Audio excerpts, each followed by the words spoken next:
ಗೊತ್ತಾಗತ್ತೆ. ಅವ್ರ ಹತ್ರ ನಮ್ದು ಏನ್ ತಪ್ಪುಗಳು, ಯಾವ್ದ್ ಸರಿ, ನಾನ್ ಏನ್ ಇಟ್ಕೊಂಡ್ ಮಾಡಿದೀನಿ. ಇಲ್ಲಾಂದ್ರೆ ನಮ್ಮಂತವ್ರೆ ಎಲ್ಲಾರು ಸೇರಿರ್ತೀವಿ. ನಮ್ದು ನಾವ್ ಸರಿ ಅಂತ ಅವ್ರದ್ದು ಸರಿ ಅಂತ. ಸುಮ್ನೆ ಬಾಯಿ ಮಾತಿಗೆ ಇಲ್ಲ ಇಲ್ಲ ಏನ್ ಚೆನ್ನಾಗಿ ಹೇಳಿದ್ರಿ, ಏನ್ ಚೆನ್ನಾಗಿ ಹೇಳಿದ್ರಿ, ಒಳಗ್ ಮಾತ್ರ ನಂದೇ ಅಂತಿಮ ಸತ್ಯ ಇದ್ ನಮ್ಗೆ ಇದ್ದೇ ಇರುತ್ತೆ. ಹಾಗಾಗಿ ಬರಿಗತ ಗೋಷ್ಠಿನ ಅಂತ ನಾನೇ ನೋಡ್ಬೇಕು. ಬರಿಗತ ಯಾವ್ದ್ಯಾವ್ದು ನನ್ನ ಪ್ರತಿನಿತ್ಯ ಬರಿಗತ ಗೋಷ್ಠಿಗಳನ್ನ ಮಾಡ್ತೀನಿ. ನಮ್ಗೆ ಏನ್ ಅನ್ಸತ್ತೆ, ಸುಮ್ನೆರೆ ಅವ್ರನ್ನ ಮಾತಾಡಿಸ್ದೆ, ಸುಮ್ನೆ ಅದನ್ನ ನೋಡ್ದೆ ಅಂತಿದೆ. ಅದ್ ಬಂದಾಯ್ತು ಒಳಗಡೆ ಕಸ. ನೀನು ಗೊತ್ತಿಲ್ದೇ ಇರೋದು ಒಳಗಡೆ ಕಸಗಳವೆಲ್ಲಾನು. ಆಮೇಲೆ ಅವೆಲ್ಲ ಮಾತಾಡ್ತಿರತ್ತೆ ಅನ್ನೋದ್ ಪ್ರಜ್ಞೆ ಇರೋದಿಲ್ಲ. ಬರಿಗತ ಸುಮ್ಸುನೆ ಮಹಾತ್ಮರು ಹೇಳಿಲ್ಲ ಅದನ್ನೆಲ್ಲ. ಬರಿಗತ ಗೋಷ್ಠಿಗಳಂ ನೆರೆಗಳೆದು ನಿಜ ವೈರಾಗ್ಯದ ಬಲವೆಡೆಗೆಡದು. ಸುಮ್ನೆ ಸ್ವಲ್ಪ ವೈರಾಗ್ಯ ಮಾಡ್ದಂಗ ಇಲ್ಲಿ ಕೇಳ್ದಾಗ ಪ್ರಾರ್ಥನೆಗಳನ್ನ ಏನ್ ಜೋರಾಗಿ ಹೇಳೋದು, ಜ್ಞಾನಿ ಆಗು ಮನುಜ ಅಂತೆಲ್ಲ. ಯಾರು ಹೇಳೋದು? ನನಗೆ ಅಲ್ಲ ಅದು. ನಾವ್ ಇನ್ಯಾರ್ಗು ಹೇಳ್ದಂಗ ಹೇಳೋದು ಅದನ್ನ ಪ್ರಾರ್ಥನೆನ. ಆ ಪ್ರಾರ್ಥನೆ ನಾನ್ ಅನುಭವಿಸಿ ಹೇಳೋದು. ನಾನ್ ಆಗ್ಬೇಕಾಗಿದೆ. ಜ್ಞಾನಿ ಆಗು ಮನುಜ. ಸುಮ್ನೆ ಜೀವನ ಯಾಕೆ ಹಿಂಗ್ ಮಾಡ್ತಿದ್ಯಾ? ಆತ್ಮಜ್ಞಾನಿಯನ್ನಾಗಿ ಮಾಡು. ಕಾಮ ಕ್ರೋಧ ಇವುಗಳೆಲ್ಲ ಒಳಗಡೆ ಬಹಳ ಇದೆ. ಅವುಗಳನ್ನೆಲ್ಲ ನೀನ್ ಕಳ್ಕೋಬೇಕಲ್ಲ. ನೀನ್ ಜ್ಞಾನಿ ಆಗ್ಬೇಕು ಮೊದಲು. ನಿನ್ನ ಜೀವನದ ಉದ್ದೇಶ ಅದು. ಹಾಗಾಗಿ ಅದನ್ನ ತೀವ್ರವಾಗಿ ಮಾಡ್ಲೇಬೇಕು. ಹೇಳೋದೊಂದು ಮಾಡೋದೊಂದು ಇದ್ರೆ ಹೇಗೆ ಬದುಕು ನಮ್ಮ ಅಧ್ಯಾತ್ಮ ಅಳವಡೋದಾದ್ರೂ ಹೇಗೆ? ಆತ್ಮಜ್ಞಾನ. ಈಗ ಗುರುಗಳು ಪರಮಾನು ಭವಬೋಧೆ ಏನು ಅಲ್ಲಿ ಉಪನಿಷತ್ತಲ್ಲಿ ಇಷ್ಟಿಲ್ಲ. ಏನು ಯಾಜ್ಞವಲ್ಕ ಮೈತ್ರಾದೇವಿದ್ ಏನಿದೆಯಲ್ಲ ಇಷ್ಟೊಂದು ಇಲ್ವೇ ಇಲ್ಲ. ಅದು ಇಡೀ ಗ್ರಂಥ ಇಷ್ಟು. ಅದನ್ನ ಅಷ್ಟು ವೈಭವ ಪೂರ್ಣವಾಗಿ ಅದನ್ನ ತುಂಬಾ ವಿರಳವಾಗಿ ಅದನ್ನ ವಿವರಿಸಿ ನಿಜಗುಣರು ನಮ್ ಕೈಗೆ ಕನ್ನಡದಲ್ಲಿ ಕೊಟ್ಟಿದಾರಲ್ಲ. ಅದ್ರದ್ದು ನಾವ್ ಅವ್ರಿಗೆ ಕೃತಜ್ಞತೆ ಏನ್ ಮಾಡೋದು? ನಾವ್ ಆತ್ಮಜ್ಞಾನಿ ಆಗ್ಬೇಕಲ್ಲ. ಬರೀ ಅದನ್ನ ಕೇಳಿ ಮಾಡಿ ಮಾತಾಡಿದ್ರೆ ನಾವೇನ್ ಗುರುಗಳಿಗೆ ಕೊಟ್ಟಂಗಾಯ್ತು? ಗುರುಗಳಿಗೆ ನಮ್ಮಿಂದ ಏನೂ ಬೇಕಾಗಿಲ್ಲ. ನಮ್ ದುಡ್ಡು ಅವರೇ ಏನು, ಅವ್ರ ದೇಹನೇ ಅವ್ರಿಗೆ ಬೇಕಾಗಿಲ್ಲ. ದೇವರ ಗುಣವೇ ಬೇಡ ಅವ್ರಿಗೆ, ಜಗತ್ತೇ ಬೇಡ. ಬ್ರಹ್ಮ ವಸ್ತುವನ್ನ ಅನುಭವಿಸಿರೋರ್ಗೆ ನಾನೇನ್ ಅವ್ರಿಗೆ ಕೊಡೋದು? ಒಂದೇ ಒಂದು ನಾನು ಏನಾದ್ರು ಕೊಡ್ಬೋದು ಅವ್ರಿಗೆ ಗುರುದಕ್ಷಿಣೆ ಅಂದ್ರೆ ನಾನು ಜ್ಞಾನಿ ಆಗೋದು. ಅದೇ ಅವ್ರಿಗೆ ಅತ್ಯಂತ ಖುಷಿ. ಎಲ್ಲಾ ಮಹಾತ್ಮರಿಗೂ ಎಲ್ಲಾ ಗುರುಗಳಿಗೂನುವೆ ಶಿಷ್ಯ ಅವ್ರಿಗಿಂತ ಎತ್ತರ ಬೆಳಿಬೇಕು ಅಂತ. ನನಗಿಂತ ನನ್ನ ಶಿಷ್ಯ ಬೆಳಿಬೇಕು. ವಿವೇಕಾನಂದರನ್ನ ಕಂಡ್ರೆ ರಾಮಕೃಷ್ಣ ಪರಮಹಂಸರಿಗೆ ಬಹಳ, ಅವ್ರು ಬರ್ಲಿಲ್ಲ ಅಂದ್ರೆ ಸಂಟ. ವಿವೇಕಾನಂದರು ಮಾತಾಡಿದ್ರೆ ರಾಮಕೃಷ್ಣ ಪರಮಹಂಸರು ಅಂತಿರ್ತಾರೆ, ನೀನ್ ಇದ್ರೆ ನನಗೇನೋ ಒಂಥರ ಧೈರ್ಯ ಅಂತ. ಅವರೇ ಗುರುಗಳು ನೋಡಿದ್ರೆ ಅವ್ರಂಗ್ ಅಷ್ಟು ಇಷ್ಟ. ಯಾವ ಗುರುಗಳಿಗೆ ಇಷ್ಟ ಆಗಲ್ಲ? ದೇವ್ರನ್ನ ಪಡಿಬೇಕು ಅನ್ನುವ ಶಿಷ್ಯನ್ ಕಂಡ್ರೆ. ಈಗ ನಮ್ಮ ಮನೆಯಲ್ಲ ಮಕ್ಕಳುಗಳಲ್ಲಿ ಯಾರು ತಂದೆ ತಾಯಿಗೆ ಬಹಳ ವಿಧೇಯರಾಗಿ ತಂದೆ ತಾಯಿ ಮಾತು ಕೇಳ್ಕೊಂಡಿರೋರು, ಏನು ಮಾತನ್ನ ಮೀರದೆ ಇರೋರು, ಸ್ವಚ್ಛವಾದ ಯಾವ ಅಪ್ಪ ಅಮ್ಮನಿಗೆ ಇಷ್ಟ ಆಗೋದಿಲ್ಲ? ಅದೇ ರೀತಿನೇ ಗುರುಗಳಿಗೂ.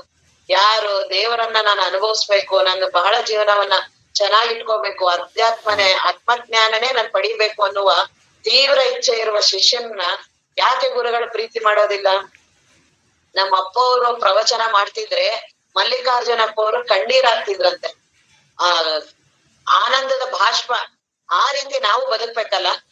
ನಾವ್ ಹೇಳೋದು ಮಾತ್ರ ನಾವು ಗುರುಗಳಿಗೆ ಅರ್ಪಿಸಿದೀವಿ, ನಾವು ಗುರುಭಕ್ತಿ, ನಾವು ಅಧ್ಯಾತ್ಮದವರು ನಾವು ಅಂತೀವಿ. ನಾವು ನಮ್ ಗುರುಗಳಿಗೆ ಆ ರೀತಿ ಮಾಡ್ತೀವ? ಗುರುಗಳ ಮೆಚ್ಚೋ ಹಾಗೆ ಬದುಕ್ಬೇಕು. ಜಗತ್ ಮೆಚ್ಚೋ ಹಾಗಲ್ಲ, ಮನೆಯವ್ರ ಮೆಚ್ಚೋ ಆಗಲ್ಲ. ಅದನ್ನ ಯಾರು ಹಾಗೆ ಇಲ್ಲಿವರೆಗೂ ಒಬ್ರು ಆಗಿಲ್ಲ ಸಕ್ಸಸ್. ಇಡೀ ಜಗತ್ತನ್ನ, ದೇವರನ್ನ, ಮನೆಯವ್ರನ್ನ ಯಾರು ಮೆಚ್ಚಕ್ಕಾಗಿಲ್ಲ. ನಾವು ಮಾತ್ರ ಆಗತ್ತೆ ಅಂದ್ರೆ ಹೇಗೆ? ಅದ ಗುರುಗಳನ್ನ ಮೆಚ್ಚಿಸ್ಬೋದು. ಯಾವ್ದ್ರಿಂದ? ಬ್ರಹ್ಮಜ್ಞಾನದ ಚಿಂತನೆಯಿಂದ. ಬ್ರಹ್ಮಜ್ಞಾನಕ್ಕಾಗಿ ಸಾಧನೆಯನ್ನ ಮಾಡೋದು, ಅದಕ್ಕಾಗಿ ಇದ್ರೆ ಗುರುಗಳಿಗೆ ಬಹಳ ಖುಷಿ. ಅವ್ರಿಗೆ ಅದೊಂದೇ ಖುಷಿ ಇರೋದು. ಬಾಕಿದು ಗುರುಗಳೇ ನಿಮ್ಮ ಆಶೀರ್ವಾದದಿಂದ ನನ್ ಜೀವನ ಬಹಳ ಚೆನ್ನಾಗಾಯ್ತು, ನಮ್ ಹೆಂಡತಿ ಕಾಯಿಲೆ ಹೋಯ್ತು, ನಮ್ ಗಂಡಂದ್ ಹಿಂಗಾಯ್ತು, ನನ್ನ ವ್ಯಾಪಾರ ಏನು ಇರ್ಲಿಲ್ಲ, ಹಿಂಗ ಅನ್ನೋರು ನಮ್ಮ ಅಪ್ಪ ಅವ್ರ ಹತ್ರ 35 ಲಕ್ಷ ಜನ. ಜಗತ್ತೇ ಇದೆ. ಎಲ್ಲಾ ಗುರುಗಳ ಹತ್ರ ಹೋದ್ರು ಇದೇ ಕಥೆ ಹೇಳವ್ರೆ.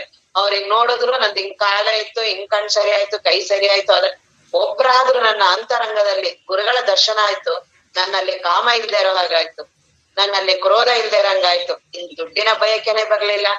ದೇಹ ನಾನಲ್ಲ ಅನ್ನೋರು ಒಬ್ರಾದ್ರೂ ಬೇಕಲ್ಲ. ಅವ್ರು ಹುಡುಕ್ತಾ ಇರ್ತಾರೆ ಗುರುಗಳು, ಅಂತವ್ರನ್ನೇ ಹುಡುಕೋದು ಗುರುಗಳು. ಬಾಕಿ ಅವ್ರು ಇನ್ನೇನ್ ಮಾಡ್ತಾರೆ? ಆಯ್ತು ಹೋಗಪ್ಪ, ಬಂದಲ್ಲ ಸಾನ್ನಿಧ್ಯ, ಅದೇ ಒಂದ್ ದೊಡ್ಡದು ಅಂತ. ಸುಮ್ನೆ ಅವೆಲ್ಲವೂ ಹೌದು, ಆದ್ರೆ ಅಷ್ಟಿಂದ ಆತ್ಮಜ್ಞಾನ ಅಲ್ಲ. ಬ್ರಹ್ಮಜ್ಞಾನ ಪಡೆಯೋದೇ ಅಂತಿಮ. ಅದೇ ನಾವು ಗುರುಗಳಿಗೆ ಗುರುದಕ್ಷಿಣೆ. ನಿಮ್ ಸಣ್ಣ ತಗೊಂಡು ಅವ್ರು ಏನ್ ಮಾಡ್ಬೇಕಾಗಿದೆ? ಹಾಗಾಗಿ ನಾವು ನಿಜವಾಗ್ಲೂ ಗುರುಭಕ್ತರು, ನಾವು ಗುರುಗಳು ಅಧ್ಯಾತ್ಮವನ್ನ ಮಾಡ್ತೀವಿ ಅಂದ್ರೆ ನಾವು ಹೊರಗಣ ವಿಷಯದ ಚಿಂತೆಯನ್ನುಳಿದು ಬರಿಗತ ಗೋಷ್ಠಿಗಳನ್ನೆಲೆ. ಈ ಸಾಧನೆ ಮಾಡ್ಬೇಕಾದ್ರೆ ಪ್ರವಚನ ಇಷ್ಟು ಕೇಳಿರ್ತೀವಲ್ಲ, ಇಷ್ಟು ಮನಸ್ಸು ಎತ್ತರಕ್ಕೆ ಹೋಗ್ಬೇಕಾದ್ರೆ ಬಹಳ ತಯಾರಿ ಬೇಕು. ಬೆಟ್ಟದ ಮೇಲೆ ಒಂದು ಕಲ್ಲು ಎತ್ತಬೇಕಲ್ಲ, ಬಂಡೆ ಕಲ್ಲು, ಎಷ್ಟ್ ಕಷ್ಟ. ಮೇಲಿಂದ ಉಳ್ಸೋದು, ಇಲ್ಲಿಂದ ಹೊರಗಡೆ ಹೋದ ತಕ್ಷಣನೇ ಉಳ್ಸಕ್ ಎಷ್ಟೊತ್ತು ಬೇಕು? ಆ ಮನಸ್ಸಿನಲ್ಲಿ ವಿಕಾರಗಳು ಕಸಗಳು ಬೀಳಕ್ ಎಷ್ಟೊತ್ತು ಬೇಕು? ಇಷ್ಟ್ ಮಾಡಿದ್ದೆಲ್ಲ ಒಂದೇ ಕ್ಷಣಕ್ಕೆ ಬೀಳಿಸ್ಬಿಡ್ತೀವಿ ಅಲ್ಲಿ. ಅದು ಎಷ್ಟು ನಾವು ತಿರ್ಗಾ ವಾಪಸ್ ಪುನಃ ಹತ್ತದು ಅಲ್ಲಿಂದ ಬೀಳೋದು, ಹತ್ತದು ಬೀಳೋದು, ಹಿಂಗೆ ಎಲ್ಲಿವರೆಗೂ? ಜೀವನ ಬೇಕಲ್ಲ. ಎಷ್ಟೋ ವರ್ಷ ಎಷ್ಟಿದೆ ಅಂತ ಯಾರಿಗ್ ಗೊತ್ತಿದೆ? ಎಲ್ಲಿವರೆಗೂ ನಾನು ಕಾಲನ ಪ್ರವಾಹದಲ್ಲಿದ್ದೀನಿ. ನನ್ನ ಬದುಕು ಕಾಲನ ವಶದಲ್ಲಿದೆ. ನಾನು ಯಾಕೆ ಬಂದೆ ಗೊತ್ತಿಲ್ಲ. ನನ್ನ ಜೀವನದಲ್ಲಿ ಯಾಕೆ ನಾನು ಹುಟ್ಟದೆ ನಾನು ಗೊತ್ತಿಲ್ಲ. ಮೊದ್ಲೇನಾಗಿದೆ ಅದು ನನಗ್ ಗೊತ್ತಿಲ್ಲ. ಮುಂದೇನಾಗ್ತೀನಿ ಗೊತ್ತಿಲ್ಲ. ಇದೇ ನನ್ ಜೀವನ ನೋಡೋದ್ ನಾನು. ಇದನ್ನೇ ನೋಡೋದು ಅಂದ್ರೆ ಇನ್ನೇನ್ ಬಹಳ ವಿಶೇಷ ಅಲ್ಲ. ಏನೋ ಮಾಡ್ಕೊಂಡು ತಪಸ್ ಮಾಡಿ ಮನಸ್ಸನ್ನ ಏಕಾಗ್ರಿ ಮಾಡಲ್ಲ. ಹೀಗೆ ನಾನೇ ಈಗ ಒಂದು ಕೆಲವು ವರ್ಷ ಇರ್ಲಿಲ್ವಲ್ಲ, ಹುಟ್ಟದ್ನಲ್ಲ. ಯಾಕೆ ಹುಟ್ಟದೆ? ತಾಯಿ ಗರ್ಭದಲ್ಲಿ ನನ್ನನ್ನ ನಾನೇ ನೋಡೋದು. ತಾಯಿ ಗರ್ಭದಲ್ಲಿ ಇದ್ನಲ್ಲ, ಯಾಕೆ ಬಂದೆ ನಾನಲ್ಲಿ? ಯಾಕೆ ಅಲ್ಲೆಲ್ಲ ಅಷ್ಟೊಂದು ಕಷ್ಟಗಳನ್ನ ಅನುಭವಿಸ್ದೆ? ಇನ್ ಹೊರಗಡೆ ಬಂದೆ. ಇವ್ರು ಯಾಕೆ ತಂದೆ ತಾಯಿಗಳು? ಯಾಕೆ ಆ ಪರಿಸರದಲ್ಲಿ ಹುಟ್ಟದೆ? ಯಾಕೆ ಆ ಸಮಾಜದಲ್ಲಿ ಹುಟ್ಟದೆ? ಯಾಕೆ ಹೆಣ್ಣಾಗಿ ಹುಟ್ಟದೆ? ಯಾಕೆ ಗಂಡಾಗಿ ಹುಟ್ಟದೆ? ಮತ್ತೆ ಜೊತೆಗೆ ಯಾಕೆ ಇಷ್ಟು ಕಷ್ಟ ನಷ್ಟಗಳೆಲ್ಲ, ನೋವು ನಲಿವುಗಳು, ಸುಖ ದುಃಖ, ಮಾನ ಅಪಮಾನ, ಏರು ಇಳಿತ, ಜವಾಬ್ದಾರಿಗಳು. ಹಂಗೆ ನೀ ಮಕ್ಳು ಸಾಕ್ಬೇಕು, ಹೆಂಡತಿ ಸಾಕ್ಬೇಕು, ನೀನ್ ಹಿಂಗಿರ್ಬೇಕು, ಹಂಗ್ ಮಾಡ್ಬೇಕು, ಮನೆ ಬಹಳ ಅದು. ಎಲ್ಲವೂ ಹೋಗ್ಲಿ, ನಾನ್ ಇಚ್ಛೆ ಹೆಂಗ್ ನಡೆಯುತ್ತ ಅದು? ಒಂದು ಯಾವ್ದೋ ನೆಡ್ದಂಗ್ ಆಗತ್ತೆ, ಹತ್ತು ಬೀಳುತ್ತೆ. ಯಾವ್ದೋ ಸರಿ ಆದಾಗ ಆಗಿರುತ್ತೆ, ಇನ್ ಹತ್ತು ಹೋಗಿರುತ್ತೆ. ಎಲ್ಲಾ ಸರಿ ಆಯ್ತಪ್ಪ. ಇವಾಗ ಒಬ್ಬ ಮಗ, ಅದ್ರಲ್ಲೂ ಮಕ್ಕಳುಗಳ ದಾರಿ ತಪ್ಪಿಟ್ರು, ಹೆಂಡತಿ ಏನಾಗೋಯ್ತು, ಸೊಸೆದಿರ್ದು ವಯಸ್ಸಾಯ್ತು, ಎಷ್ಟು ಅವೆಲ್ಲ ನೋವನ್ನ ಯಾಕೆ ಅನ್ಭವಿಸ್ಬೇಕು? ಯಾಕೆ ನಾನು ಅನುಭವಿಸ್ತಾ ಇದ್ದೀನಿ? ನನಗ್ ಗೊತ್ತಾದ್ರೂ ನನ್ನ ಅದನ್ನ ಬಿಡಲ್ವಲ್ಲ. ಯಾಕೆ ಇದು ಈ ರೀತಿ ಅನಿಸ್ಬೇಕು? ಇದು ಸಾಧಕ. ಈ ರೀತಿ ಅನಿಸ್ದಾಗ ಅವನಿಗೆ ಅನ್ಸುತ್ತೆ, ಹಂಗಾರೆ ಇವ್ರು ಯಾರು ಜಗತ್ತಲ್ಲಿ ನನಗ್ ಸಹಾಯ ಮಾಡಲ್ಲ. ಎಲ್ಲಾರು ಯಾರು ಹೇಳ್ತಾರೆ? ಮನೇಲೆಲ್ಲ ಏನ್ ಹೇಳ್ತಾರೆ? ನಿನ್ ಕರ್ತವ್ಯ ನೀನ್ ಮಾಡ್ಬೇಕು, ಮಾಡು. ಎಲ್ಲರೂ ಈಗ ಅನ್ನೋರೇ ಹೊರ್ತು ನನ್ನ ಬದುಕನ್ನ ಯಾಕ್ ನಾನ್ ಬಂದಿದ್ದೀನಿ ಅನ್ನೋ ತೋರ್ಸೋರು ಒಬ್ರು ಇಲ್ಲ. ಕೇಳಕ್ ಹೋದ್ರೆ ಅದೇನದು, ಅದೊಂದ್ ಪ್ರಶ್ನೆನಾ ಅಂತಾರೆ. ಯಾಕೆ ಅವರಿಗೂ ಗೊತ್ತಿರೋದೇ ಅಷ್ಟು. ನನಗನ್ಸು, ಯಾಕೆ ನಾನ್ ಮೊದ್ಲು ಒಂದಿನ ಹುಟ್ಟಿರ್ಲಿಲ್ವಲ್ಲ? ಯಾವ್ದೋ ಒಂದು ಊರಲ್ಲಿ ಬಂದಲ್ಲ, ಈ ಊರಲ್ಲೇ ಯಾಕೆ ಹುಟ್ಟದೆ ನಾನು? ಯಾಕೆ ನಾನ್ ಬೇರೆ ಫಾರಿನಲ್ಲಿ ಯಾಕೆ ಹುಟ್ಲಿಲ್ಲ? ವಿದೇಶದಲ್ಲಿ ಯಾಕೆ ಹುಟ್ಲಿಲ್ಲ? ಇಲ್ಲಿ ಯಾಕೆ ಹುಟ್ಲಿಲ್ಲ? ಇಂಥ ಚಿಕ್ಕದ್ರಲ್ಲಿ ಯಾಕೆ ಹುಟ್ಟದೆ? ಬಹಳ ಕಷ್ಟದಲ್ಲಿ ಯಾಕೆ ಹುಟ್ಟದೆ? ಇಂಥ ಇದ್ರಲ್ಲೆಲ್ಲ ಯಾಕೆ ಹುಟ್ಟದೆ ಅನ್ಸುತ್ತಲ್ಲ. ಇದೇ ನನ್ ಜೀವನನ ನೋಡೋದು. ಏನಿದು ಮುಂದೆ? ಮತ್ತೆ ಇಷ್ಟೊಂದ್ ಮಾಡ್ತಾ ಇದ್ದೀನಲ್ಲ, ನನಗ್ ಗೊತ್ತಿಲ್ದೇ ಇರೋಂಗೆ ಬಾಲ್ಯ ಹಿಂಗ್ ಹೋಗೇ ಬಿಟ್ಟಿದೆ. ನಾನು ವರ್ಷಕ್ಕೆ ಕಳೆದೇ ಹೋಗಿದೆ. ಕಳೆದಿದೆ ಗೊತ್ತಾಗ್ಲಿಲ್ಲ ನನಗೆ. ಈಗ ಅನ್ಸುತ್ತೆ, ಅಯ್ಯೋ ಬಾಲ್ಯ ಇದ್ದಿದ್ರೆ ಎಷ್ಟ್ ಚೆನ್ನಾಗಿತ್ತಲ್ಲ ಅಂತ ಈಗ ಅಂತೀವಿ. ಗೊತ್ತೇ ಆಗ್ಲಿಲ್ಲ. ಯೌವನನು ಗೊತ್ತೇ ಆಗ್ಲಿಲ್ಲ. ಆಗ್ಲೇ ವೃದ್ಧಾಪ್ಯನು ಬಂದ್ಬಿಟ್ಟಿದೆ. ವೃದ್ಧಾಪ್ಯ ಬಂತು, ಅದ ಲಕ್ಷಣ. ಇನ್ನು ಹೋಗುವ ಬರ್ತಾ ಇದೆ ಅಂತ ಅದೆಲ್ಲ ಒಂದೊಂದೇ ಸೂಚನೆಗಳನ್ನ ದೇಹ ಕೊಡ್ತಾ ಹೋಗುತ್ತೆ. ತಲೆ ಬೆಳ್ಳಗಾಗತ್ತೆ, ಕಣ್ಣು ಮಂದಾಗತ್ತೆ, ಕೈ ಕಾಲಿದಾಗತ್ತೆ, ಭಯ ಪ್ರಾರಂಭ ಆಗತ್ತೆ. ಎಲ್ಲವೂ ಅದರ ಲಕ್ಷಣ. ಅದಕ್ಕೆ ನಾನು ಬಹಳ ತಯಾರಿ ಮಾಡ್ಕೊಂಡ್ಬಿಟ್ಟಿರ್ತೀನಿ. ಕಣ್ಣಿದಾಯ್ತಾ, ಅದಕ್ಕೆ ಇನ್ನೊಂದ್ ಕಾಂಟ್ಯಾಕ್ಟ್ ಲೆನ್ಸ್ ಹಾಕೋಣ, ಇದನ್ ಮಾಡೋಣ. ಅವೆಲ್ಲ ಸೂಚನೆ ಕೊಡ್ತಿದೆ, ಏನ್ ಗೊತ್ತಾಗಲ್ಲ. ಎಲ್ಲವನ್ನೂ ಮಾಡ್ತಾ ಇರ್ತೇನೆ. ಕೊನೆಗೆ ಗೊತ್ತಿಲ್ದೆ ಹೊರಟೆ ಹೋಗ್ಬಿಡ್ತೀನಿ. ಯಾವ್ದಕ್ಕಾಗಿ ನಾನು ಹಗಲಿರುಳ ಜೀವನ ಮಾಡ್ತಿದ್ದೀನೋ ಕ್ಷಣ ಮಾತ್ರದಲ್ಲಿ ಬಿಟ್ಬಿಡ್ತೀನಲ್ಲ. ಮನೆ, ದುಡ್ಡು, ಹೆಂಡತಿ, ಮಕ್ಕಳು. ಹಂಗಾದ್ರೆ ನಾನ್ ಮಾಡ್ತಾ ಇರೋದಾದ್ರೂ ಏನ್ ನನ್ ಬದುಕು? ಇದನ್ ನೋಡೋದು. ನನ್ ಬದುಕನ್ನ ನಾನೇ ನೋಡೋದು. ನನ್ನ ಇಲ್ಲಿವರೆಗಿನ ಬದುಕಿದೆಯಲ್ಲ, ಅದನ್ನ ಹಿಂಗೇ ರಿವೈಂಡ್ ಮಾಡ್ತಾರಲ್ಲ, ಫಿಲಂ ತೋರಿಸ್ತಾರಲ್ಲ, ಹಂಗ ನನ್ ಜೀವನನೇ ನಾನ್ ನೋಡೋದು. ಹುಟ್ಟದಾಗಿಂತ ಮನೆ ಹುಟ್ಟದೆ, ಹಿಂಗ್ ಬೆಳೆದೆ, ಈ ಊರಿಗೆ ಬಂದೆ, ಆ ಊರಿಗೆ ಹೋದೆ, ಅಂತವ್ರು ಬಂದ್ರು, ಎಂತೆಂತ ಜನಗಳೆಲ್ಲಾ ಭೇಟಿಯಾದ್ರು. ಹುಟ್ಟದಾಗಿಂದ ಇಲ್ಲಿವರೆಗೂ ಎಷ್ಟು ಲಕ್ಷ ಜನ ಭೇಟಿ ಆದ್ರಲ್ಲ. ಇನ್ ಎಷ್ಟು ಜನ ಅಗ್ಲು ಹೋದ್ರು, ಎಷ್ಟೊಂದ್ ಜನ ಆತ್ಮೀಯತೆ ಆದ್ರು, ಎಷ್ಟೊಂದ್ ಜನ ಜೊತೆ ದ್ವೇಷ ಆಯ್ತು, ಎಷ್ಟೊಂದ್ ಜನ ಜೊತೆ ಜಗಳ ಆಯ್ತು, ಎಷ್ಟೊಂದ್ ಜೊತೆ ಪ್ರೀತಿ ಆಯ್ತು. ಈ ರೀತಿ ಬದುಕಿನ ಪೂರ್ತಿ ನನ್ ಜೊತೆ ಎಲ್ಲ ಬಂದ್ರು, ಹೋದ್ರು, ನಡೆದ್ರು. ಇವೆಲ್ಲಾ ಭಾವನೆಗಳೆಲ್ಲ ನಡೀತಿದೆಯಲ್ಲ. ಏನಿದು ಮುಂದೆ ಏನು ಗೊತ್ತಿಲ್ಲ. ಇನ್ನ ಸಾವಿನ ನಂತರ ಯಾರಿಗೂ ಗೊತ್ತಿಲ್ಲ. ಎಲ್ಲ ಕಥೆಗಳು. ಇಲ್ಲ ಸುಮ್ನೆ ಓದಿ ಮಾಡಿ ಕೇಳಿ ತಿಳ್ಕೊತೀವಿ. ಮುಂದೆ ನೀನ್ ಹಂಗಾಗ್ಬೋದು, ಹಿಂಗ್ ಸಾಧಕ ಆಗಿದೆಯಲ್ಲ, ಇಲ್ಲಿವರೆಗೂ ಕಲ್ತಿದ್ಯಲ್ಲ, ಅದೆಲ್ಲ ನಿಂತ್ಕೊಂಡ್ರು ಇಲ್ಲೆಲ್ಲ ಹೇಳಿರ್ತಾರಲ್ಲ, ನೀನ್ ಎಲ್ಲಿಗೆ ನಿಂತಿದ್ಯೋ ಮುಂದೆ ಅಲ್ಲಿಂದ ಸಾಧನೆ ಪ್ರಾರಂಭ ಆಗತ್ತೆ ಅಂತ ಹೇಳಿದ್ದಾರೆ. ಮುಂದೆ ಬಂದ್ ಹೇಳೋರು ಯಾರಲ್ಲಿ? ಈ ಗುರುಗಳು ಅಲ್ಲಿ ಬರಲ್ಲ, ನಾವು ಅಲ್ಲಿದೀವಿ, ನಮಗ್ ಗೊತ್ತಿಲ್ಲ. ಎಲ್ಲ ನಂಬಬಹುದೇ ಹೊರ್ತು ಇದು ಮುಮುಕ್ಷು ಲಕ್ಷಣ ಅಲ್ಲ. ಅವನ್ ಮುಂದೆ ಯಾರು ಹೇಳೋರು ಯಾರು? ತೋರ್ಸೋರು ಯಾರು? ಹೋಗಿರೋರು ಯಾರು ಬಂದಿಲ್ಲ ಇಲ್ಲಿವರೆಗೂ. ಯಾರ್ಯಾರು ಸತ್ತಿದಾರೋ ಅವ್ರು ಎಂತವ್ರು ಮಹಾತ್ಮರೇ ಆಗಿರ್ಲಿ, ಯಾರು ಬಂದ್ ಹೇಳಿಲ್ಲ ಮುಂದೆ ನೋಡಿ ಈ ತರ ಇದೆ, ಹಾಗಿದೆ, ಹೀಗಿದೆ. ಎಲ್ಲ ಕೇಳ್ಬೋದು, ನಂಬಬಹುದು. ನನ್ನ ಅನುಭವ ಬರಲ್ಲ. ಅಲ್ಲಿ ಯಾರು ಸಹಾಯನೂ ಬರಲ್ಲ. ದೊಡ್ಡ ಕತ್ತಲೆ ಅದು, ಸಾವು. ಎಲ್ಲಿ ಅದು ದೊಡ್ಡ ಪ್ರವಾಹ, ಏನಾಗ್ತೀನಿ ಗೊತ್ತಿಲ್ಲ. ಮುಗೀತು. ಇಲ್ಲೇನು ಗುರುಗಳು ಪ್ರವಚನ ಇಲ್ಲೇನ್ ಮಾಡಿದ್ಯಲ್ಲ, ಇದಿಷ್ಟೇ ಬರೋದು. ಇದೇನು ಒಂದ್ ಭಾಗ ಒಂದ್ ಹನಿ ಮಾಡಿರ್ಬೋದು. ನಾನು ಇಡೀ ನನ್ನ ಪ್ರಾಪಂಚಿಕ ವಾಸನೆಯಲ್ಲಿ ನನ್ನ ಸತ್ಸಂಗ, ನನ್ನ ಗುರುಗಳ ಅವನ್ನೆಲ್ಲಾ ಲೆಕ್ಕ ಹಾಕಿದ್ರೆ, ತೂಕ ಹಾಕಿದ್ರೆ ಒಂದ್ ಹನಿ ಇರ್ಬೋದು. ಇಲ್ಲ ಕೆಲವು ಸ್ವಲ್ಪ ಜಾಸ್ತಿ ಮಾಡಿದ್ರೆ ಇನ್ನೊಂದ್ ಸ್ವಲ್ಪ ಜಾಸ್ತಿ ಇರ್ಬೋದು. ಆದ್ರೆ ಜೀವನ ಅನ್ನುವಂತ ಎಷ್ಟು ಮಾಡಿದೀನಲ್ಲ ನಾನು, ಅದೇ ಮುಂದೆ ಜನ್ಮ ಕಾರಣ. ಹಾಗಾಗಿ ಈಗ್ಲೇ ತೀವ್ರವಾಗಿ ಹೊರಗಣ ವಿಷಯದ ಚಿಂತೆಯನ್ನುಳಿದು ಬರಿಗತ ಗೋಷ್ಠಿಗಳ ಬಿಡ್ಲೇಬೇಕು. ನೆರೆಗಳೆದು ಚೆನ್ನಾಗೆ ಬಿಡ್ಬೇಕು ಅಂತಾರೆ. ಸುಮ್ನೆ ಅದು ಒಂದೇ ಸಲ ಬಿಡಕ್ಕಾಗಲ್ಲ. ಸ್ವಲ್ಪ ಈ ಚಟ ಹತ್ತಿರ್ತಾರಲ್ಲ, ಈ ಕುಡಿಯೋರು ಚಟ ಅವ್ರಿಗೆ ಅಂತಿರ್ತಾರ. ಯಾಕೆಂದ್ರೆ ಅವ್ರು ಅಂತಾರೆ ಒಂದೇ ಸಲ ಬಿಟ್ಬಿಟ್ರೆ ಮನಸ್ಸು ಏನೋ ಆಗ್ಬಿಡತ್ತಂತೆ, ಏನದು ಮಂಕ್ ಆಗ್ಬಿಡತ್ತಲ್ಲ. ಅದಕ್ಕೇನೋ ಈಗ ಎಲ್ಲಾರು ಕಲ್ತ್ಬಿಟ್ಟಿದ್ದಾರೆ, ಯಾವ್ದು ಮನಸ್ಸು ವೀಕ್ ಆಗತ್ತಲ್ಲ, ಡಿಪ್ರೆಷನ್. ಒಂದೇ ಸಲ ಬಿಟ್ಬಿಟ್ರೆ ಡಿಪ್ರೆಷನ್ಗೆ ಹೋಗ್ಬಿಡುತ್ತೆ. ಆ ರೀತಿ ಬಿಡಬಾರ್ದು, ನಿಧಾನ ಇದು ಅವನಿಗೆ ಬಿಡಕ್ಕಾಗದೆ ಇರೋದಕ್ಕೆ ಅವೆಲ್ಲವೂ ಮಾತುಗಳು. ಅವ್ನ್ ಬಿಡೋದು ಇಲ್ಲ ಕೊನೆವರೆಗೂ, ಸುಮ್ಮನೆ ಅಂತಾನೆ ಇರ್ತಾನೆ. ಇವತ್ ಬೇಡ, ಹಂಗೆ ನಾವು ಅಷ್ಟೇ. ಇವತ್ತು ಚೆನ್ನಾಗೆಲ್ಲ ಇವತ್ ಮಾಡ್ಬಿಡೋಣ, ನಾಳೆಯಿಂದ ಚೆನ್ನಾಗೆ ಅಧ್ಯಾತ್ಮ ಮಾಡೋಣ. ಈ ತರ ಎಷ್ಟ್ ಜನ ಅನ್ಕೊಂಡಿಲ್ಲ. ರಿಟೈರ್ಡ್ ಆದ್ಮೇಲೆ ಬರೀ ಅಧ್ಯಾತ್ಮ ಮಾಡೋಣ. ಈ ತರ ನಮ್ಗೆ ಸದಾಶಿವ ಗುರುಗಳಿಗೆ ತುಂಬಾ ಜನ ಬಂದ್ ಹೇಳ್ತಿದ್ರು, ಗುರುಗಳೇ ಈಗ ಪ್ರವಚನ ಕೇಳಿದಾಗ ಏನ್ ಬ್ರಹ್ಮ ಜ್ಞಾನನೇ, ಏನ್ ಇದ್ರನ್ ಬಿಟ್ಟು ಇನ್ನೇನಿದೆ, ಅದಕ್ಕೆ ನನ್ಗೀಗ ಸಮಯ ಇಲ್ಲ, ಈಗ ಡ್ಯೂಟಿಗೆ ಹೋಗ್ಬೇಕು. ನಂದು ಇನ್ನೇನ್ ರಿಟೈರ್ಡ್ ಇನ್ನೊಂದ್ 5 ವರ್ಷ 10 ವರ್ಷ ಇದೆ. ಮುಗಿದ್ಮೇಲೆ ಬರೀ ಇದ್ರಲ್ಲೇ ಮುಳುಗಿರ್ತೀನಿ. ಓದೋರು ಇನ್ನೂ ಬಂದೇ ಇಲ್ಲ, ಹೊಟ್ಟೆ ಹೋದ್ರು ಕೊನೆಗೆ ಬರ್ಲೇ ಇಲ್ಲ. ಬರಕ್ ಬಿಡೋದಿಲ್ಲ ಅದು. ಸುಮ್ನೆ ಹಂಗೆ ಅದು ತಳ್ಕೊಂಡ್ ಹೋಗ್ತಾ ಇರುತ್ತೆ. ಯಾರು ಗ್ಯಾರಂಟಿ ಕೊಡೋರು ನಿಮ್ಗಿಲ್ಲಿ? ಗುರುಗಳು ಹೇಳಿದಾರ ನಿಧಾನಕ್ಕೆ ಮಾಡ್ಕೊಂಡ್ ಬಪ್ಪ, ನೀನ್ ಯಾವಾಗ ಬಂದ್ರು ನಾನು ಆತ್ಮಜ್ಞಾನ ಮಾಡ್ತೀನಿ ಅಂತ. ಅವರೇ ಹೊಟ್ಟೋಗಿದ್ದಾರೆ. ನಮ್ಮ ಅಪ್ಪವ್ರನ್ನ ಕೇಳಕ್ಕೆ ಅವರೇ ಹೊಟ್ಟೋಗವ್ರಲ್ಲ, ಅವ್ರನ್ನ ಕೇಳೋದಲ್ಲಿ. ಅವ್ರು ಹೋಗ್ತಾರೆ, ನಾವು ಹೋಗ್ತೀವಿ. ಇದು ಸತ್ಯನೇ ಇದು. ಹಾಗಾಗಿ ಈ ತರದ್ದೆಲ್ಲ ಇಲ್ದೆ ಈಗ್ಲೇ ತೀವ್ರವಾಗಿ ಇದು ಪರಮ ಅನುಭವದ ಬೋಧೆ, ಶ್ರೇಷ್ಠವಾದ ಬ್ರಹ್ಮಜ್ಞಾನದ ಬೋಧೆ. ಇದು ಅನುಭವ ಬರ್ಬೇಕಂದ್ರೆ ಇರ್ಬೇಕಲ್ಲ, ಬದುಕು ಸಾಧಕನ ಬದುಕಿರ್ಬೇಕಲ್ಲ. ಹೊರಗಣ ವಿಷಯದ ಚಿಂತೆಯನ್ನುಳಿದು ಬರಿಗತ ಗೋಷ್ಠಿಗಳ ನೆರೆಗಳೆದು ನಿಜ ವೈರಾಗ್ಯದ ಬಲವೆಡೆಯದೆ ಸುಜನರ ಗೋಷ್ಠಿಗಳ ಬಿಡಬಾರ್ದು. ಸತ್ಸಂಗ ಬಿಡಬಾರ್ದು, ಮಹಾತ್ಮರ ಸಂಘ ಬಿಡಬಾರ್ದು. ಸುಜನರ ಗೋಷ್ಠಿಗಳ ಸೆಲೆ ಬಿಡದೆ ಈಗ ಪ್ರಾರಂಭ ಆಗತ್ತೆ. ತಡೆಯದೆ ಸುವಿಚಾರದ ಬಸಿತವನು, ಈಗ ಪ್ರಾರಂಭ. ಇದೇ ಪರಮಾನುಭವ ಬೋಧೆ. ತಡೆಯದೆ ಸುವಿಚಾರದ ಬಸಿತವನು ಪಿಡಿದ ಬುದ್ಧಿ ಎನಿಪ ಮುಕುರವನು. ಈಗ ಕೇಳ್ತಾ ಕೇಳ್ತಾ ಕೇಳ್ತಾ ಬುದ್ಧಿ ಸ್ವಚ್ಛ ಆಗ್ತಾ ಹೋಗುತ್ತೆ. ನೀನೇನ್ ಕಷ್ಟ ಪಡ್ಬೇಡ, ಬರೀ ಕೇಳು. ಆದ್ರೆ ಕೇಳ್ಬೇಕಾದ್ರೆ ನಿಂದನ್ನ ಇಟ್ಕೊಂಡ್ ಕೇಳ್ಬೇಡ. ಒಂದು ಇರುವೆ ಇತ್ತಲ್ಲ, ಅದು ಸಕ್ಕರೆ ಬೆಟ್ಟದಲ್ಲಿ ಒಂದಿತ್ತಂತೆ, ಒಂದು ಬೇವೊಂದ್ರಲ್ಲಿ ಇತ್ತಂತೆ. ಇದು ಸಕ್ಕರೆಯಲ್ಲಿ ಇರೋದು ಬಂದು ಭೇಟಿ ಆಯ್ತಂತೆ. ಆಗ ಬೇವಿನ ಬೆಟ್ಟದಲ್ಲಿ ಇತ್ತಲ್ಲ ಇರುವೆ, ಅಯ್ಯೋ ನನ್ಗೆ ಕಹಿ ತಿಂದು ತಿಂದು ಬಾಯೆಲ್ಲ ಕೆಟ್ಟೋಗ್ಬಿಟ್ಟಿದೆ ಅಂತ. ಅಯ್ಯೋ ಕಹಿ ಅನ್ನೋದಿದ್ಯಾ, ಬಾ ನನ್ನ ಹತ್ರ ಸಕ್ಕರೆ ಇದೆ, ಬಾ ಅಲ್ಲಿ ಕರ್ಕೊಂಡ್ ಹೋಗ್ತೀನಿ ಅಂತ. ಇದು ಹೋಗ್ಬೇಕಾದ್ರೆ ಅನ್ಕೋತಂತೆ, ಅಕಸ್ಮಾತ್ ಇವನ ಕರ್ಕೊಂಡ್ ಹೋಗ್ತಿದೆ, ಅಲ್ಲೇನು ಸಿಗದೆ ಇದ್ರೆ ಮಧ್ಯದಲ್ಲಿ ಏನಾದ್ರು ನನಗೆ ಹಸಿವೆ ಆಗ್ಬಿಟ್ರೆ ಇವನೆಲ್ಲ ನಂಬ್ಕೊಂಡು ನಂದು ಅಂತ ಇಟ್ಕೊಂಡಿರೋಣ ಅಂತ ಒಂಚೂರು ಬಾಯಲ್ಲಿ ಇಟ್ಕೊಂಡೇ ಇತ್ತಂತೆ.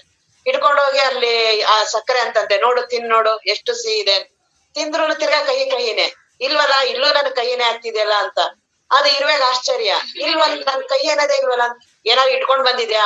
ದಾರಿಲಿ ಸ್ವಲ್ಪ ಬೇಕಾಗತ್ತೆ, ಈಗ ನಿಮ್ನೆಲ್ಲಾ ನಂಬ್ಕೊಬಿಟ್ಟಿದ್ರೆ ನನ್ನ ಎಲ್ಲಿ ಅಕಸ್ಮಾತ್ ಏನಾರು ಕೊಡದೇ ಇದ್ರೆ ಹಸು ಆಗ್ಬಿಟ್ರೆ ಅಂತೆಲ್ಲ ಇಟ್ಕೊಂಡಿದೀನಿ ಅಂತ.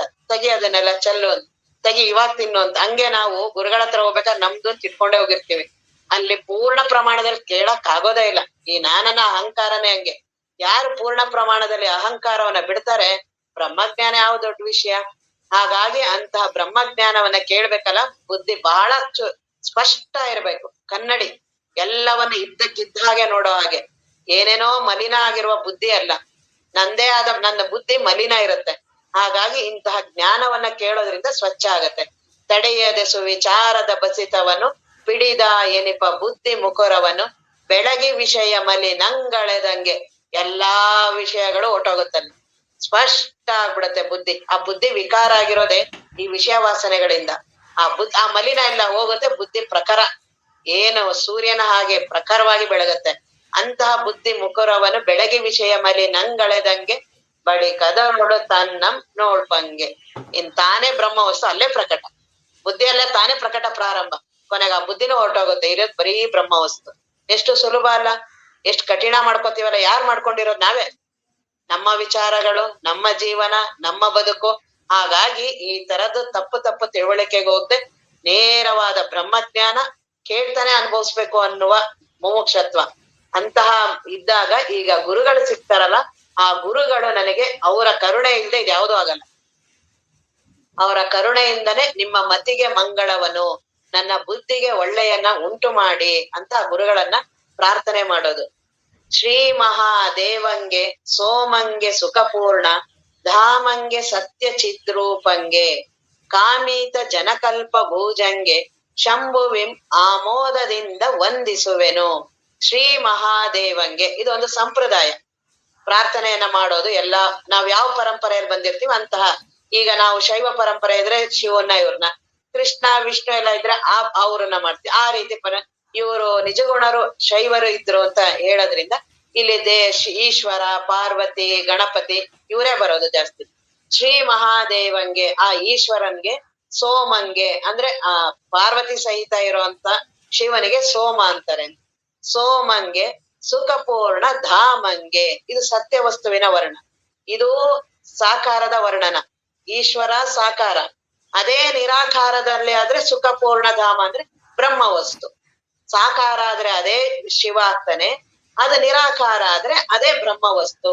ಸುಖಪೂರ್ಣ ಧಾಮಂಗೆ, ಆ ಸುಖವಾಗಿ ಪೂರ್ಣವಾಗಿರುವ ಧಾಮ ಅಂದ್ರೆ ಅದು ಸ್ಥಳ, ಅದೇ ಆಗಿರುವಂತಹ ಬ್ರಹ್ಮ ವಸ್ತು.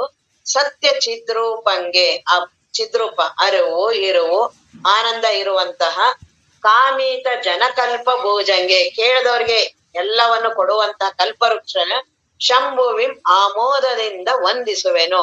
ಆ ಶಂಭುಲಿಂಗನಿಗೆ ನಾನು ಪ್ರಾರ್ಥನೆಯನ್ನು ವಂದಿಸ್ತೀನಿ, ನಮಸ್ಕಾರ ಮಾಡ್ತೀನಿ. ನಿಮ್ಮೆಲ್ಲರ ಕರುಣೆಯಿಂದ ನನಗೆ ಈ ಗ್ರಂಥವನ್ನ ಪೂರ್ಣ ಮಾಡೋ ಹಾಗೆ ಮಾಡಿ. ಯಾವ ವಿಘ್ನಗಳು, ಯಾಕೆಂದ್ರೆ ಇವರೆಲ್ಲರ ಬೇಕಾಗತ್ತೆ. ಯಾವಾಗ ನಾನು ದೇಹ ನಾನು ಅಂತಂದೆ, ನಾನು ಒಬ್ರೇ ಇರೋದಕ್ಕಾಗೋದೇ ಇಲ್ಲ. ಜೀವಿ ಅಂದ್ರೇನೆ ಅವನೆಲ್ಲರ ಜೊತೆ ಇರೋದು, ಅವ್ನಿಗೆ ಎಲ್ಲದರ ಸಹಾಯ ಬೇಕು. ನಾನು ಒಬ್ನೇ ಇರ್ತೀನಿ, ಕಾಡಲ್ಲಿ ಇರ್ತೀನಿ ಅಂದ್ರೂ ಪಂಚಮಹಾಭೂತಗಳ ಸಹಾಯ ಬೇಕೇ ಬೇಕು. ಅಗ್ನಿ, ಗಾಳಿ, ಇದು ನೀರು, ಎಲ್ಲದರ ಸಹಾಯ ಬೇಕು. ಅದಿಲ್ಲದೆ ಅವ್ನು ಇರೋದಕ್ಕಾಗೋದೇ ಇಲ್ಲ ಜೀವ ಅಂತಿದ್ರೇನೆ. ಹಾಗಾಗಿ ಎಲ್ಲದರ ಕರುಣೆಯನ್ನ ಬೇಡೋದು. ನನ್ನ ದೇವರಿಗೆ ಈಶ್ವರ ಮಹಾದೇವನ್ಗೆ, ಸೋಮನ್ಗೆ, ಸುಖಪೂರ್ಣ ಧಾಮನ್ಗೆ, ಸತ್ಯ ಚಿದ್ರೂಪಂಗೆ, ಇದೆಲ್ಲ ಆಗಿರುವಂತ ಕಲ್ಪವೃಕ್ಷ ಆಗಿರುವಂತ ಆ ಶಂಭುವಿಗೆ ನಾನು ಪ್ರಾರ್ಥನೆಯನ್ನ ಮಾಡ್ತೀನಿ. ನಾವು ಪ್ರಾರ್ಥನೆಯನ್ನ ಮಾಡೋದು ದೇವರಿಗೆ, ಇಷ್ಟ ದೇವತೆ ನಿಮ್ಗೆ ಯಾರು ಇರ್ತಾರೋ, ಇಲ್ಲ ನಿಮ್ಮ ಗುರುಗಳು ಎಲ್ಲ, ನೀವು ನನಗೆ ಈ ಬ್ರಹ್ಮಜ್ಞಾನವನ್ನ ನಾನು ಅನುಭವಿಸುವವರೆಗೂ ನನಗೂ ಯಾವ ವಿಘ್ನಗಳು ಬರೋದ್ ಬೇಡ. ನಾನು ಪ್ರವಚನವನ್ನ ಕೇಳ್ಬೇಕು ಅಂದ್ರೆ ದೇಹ ಸಶಕ್ತ ಇರ್ಬೇಕು, ದೇಹ ಕಾಯಿಲೆ ಬಂದ್ರೆ ಕೇಳಕ್ಕಾಗಲ್ಲ, ಮನಸ್ಸು ಆರಾಮ್ ಇರ್ಬೇಕು, ನನ್ನ ಜೀವತ್ವ ಇಡೀ ನನ್ನ ಮನೆ ಪರಿಸರನೂ ಇರ್ಬೇಕು. ನಾನೆಲ್ಲ ಆರಾಮಾಗಿದ್ದೀನಿ, ನಮ್ಮ ಮನೆಯವ್ರಿಗೆ ಯಾರಿಗೂ ಆಗಿಲ್ಲ ಅಂದ್ರೆ ಬರಕ್ಕಾಗಲ್ಲ. ಏನೇನೋ ವಿಘ್ನಗಳು ಬರುತ್ತೆ, ಅವೆಲ್ಲವೂ ವಿಘ್ನಗಳು ಹೋಗ್ಬೇಕು ಅಂದ್ರೆ ಈ ರೀತಿಯಾಗಿ ಪ್ರಾರ್ಥನೆಯನ್ನ ಮಾಡೋದು. ಇನ್ನ ಮುಂದೆ ಸರ್ವ ವಿದ್ಯೆಗಳಿಗೆ, ಸರ್ವ ಬುದ್ಧಿಗಳಿಗೆ, ಸರ್ವ ಸಿದ್ಧಿಗಳಿಗೆ, ಸರ್ವಕ್ಕೆ, ಸರ್ವ ಜೀವರ ತೋರ್ಕೆಗೆ ಆದಿ ಕಾರಣವಾದ ಸರ್ವ ಮಂಗಲೆಗೆ ನತನಪ್ಪೆ. ಇದು ಶಕ್ತಿ, ದೇವಿ ಅಂತನಾರು ಅನ್ಬೋದು. ಶಕ್ತಿ, ಪಾರ್ವತಿ, ಈ ಜಗತ್ತು, ಅದನ್ನ ಮಾಯೆ ಅಂತಾರೆ. ಶಬ್ದಗಳು ಬೇರೆ, ನಾವು ವೇದಾಂತದಲ್ಲಿ ಹೇಳುವ ಮಾಯೆ ಬೇರೆ, ಇಲ್ಲಿ ಏನು ನಿಜಗೊಂಡ್ರು ಹೇಳ್ತಾರಲ್ಲ ಈ ಶಕ್ತಿಯ ಮಾಯೆ ಬೇರೆ. ಇದು ಶಕ್ತಿಯನ್ನ ಒಪ್ಕೋತಾರೆ ವೀರಶೈವದಲ್ಲಿ. ಶಿವ ಮತ್ತು ಶಕ್ತಿ ಇವೆರಡರಿಂದಲೇ ಜಗತ್ತು ಇರೋದು. ಶಿವನನ್ನು ಬಿಟ್ಟು ಶಕ್ತಿ ಇಲ್ಲ, ಶಕ್ತಿ ಬಿಟ್ಟು ಇವೆರಡು ಒಂದೇನೆ. ಅದು ಅರ್ಧನಾರೀಶ್ವರ ತೋರಿಸ್ತಾರಲ್ಲ, ಅದರ ಪ್ರತೀಕ ಹಂಗಂತ ಈ ಶಿವ ಅಲ್ಲ, ಪರಬ್ರಹ್ಮ ವಸ್ತುವೇ, ಅದನ್ನೇ ಶಿವ ಅಂತಾರೆ. ಇಲ್ಲಿ ಜಗತ್ತೆಲ್ಲ ಏನ್ ಕಾಣಿಸ್ತಿದೆ ಅಲ್ಲ, ಅದು ಆ ಶಕ್ತಿ ಇದೆ, ಅದರ ಕಾರ್ಯನೇ. ಶಿವನಲ್ಲೇ ಈ ಶಕ್ತಿ ಇದೆ, ಅದನ್ನ ಬಿಟ್ಟು ಇರೋದಿಕ್ಕಾಗೋದಿಲ್ಲ ಅನ್ನೋದೇ ಈ ಶಕ್ತಿಯನ್ನ. ಸರ್ವ ವಿದ್ಯೆಗಳಿಗೆ, ಇದು ಎಲ್ಲಾ ವಿದ್ಯೆಗಳಿಗೆ ಈ ಶಕ್ತಿನೇ ಇಡೀ ಜಗತ್ತು, ಜೀವ, ನೀನೇನಿದೆಯಲ್ಲ ಎಲ್ಲವೂ ಈ ಶಕ್ತಿಯ ಪರಿಣಾಮನೆ. ಶಕ್ತಿ ಇರ್ಲಿಲ್ಲ ಏನೂ ನಡೆಯೋದಿಲ್ಲ. ಅದನ್ನ ನಾವು ಈ ವಿಗ್ರಹಗಳಲ್ಲಿ ನೋಡ್ತೀವಿ. ದೇವಿ ಮೇಲ್ ನಿಂತಿರ್ತಾರೆ, ಕೆಳಗಡೆ ಶಿವನನ್ನ ತುಳಿದಿರ್ತಾರೆ. ಕೆಳಗಡೆ ಶಿವ ಇದ್ದಾನೆ, ಮೇಲ್ಗಡೆ ದೇವಿ ಇದೆ. ಅಂದ್ರೆ ಆ ಶಿವ ನಿರಾಕಾರ, ಆ ಬ್ರಹ್ಮ ವಸ್ತು ನಿರಾಕಾರ, ಅಲ್ಲಿ ಯಾವ ಕಾರ್ಯಗಳು ಇಲ್ಲ.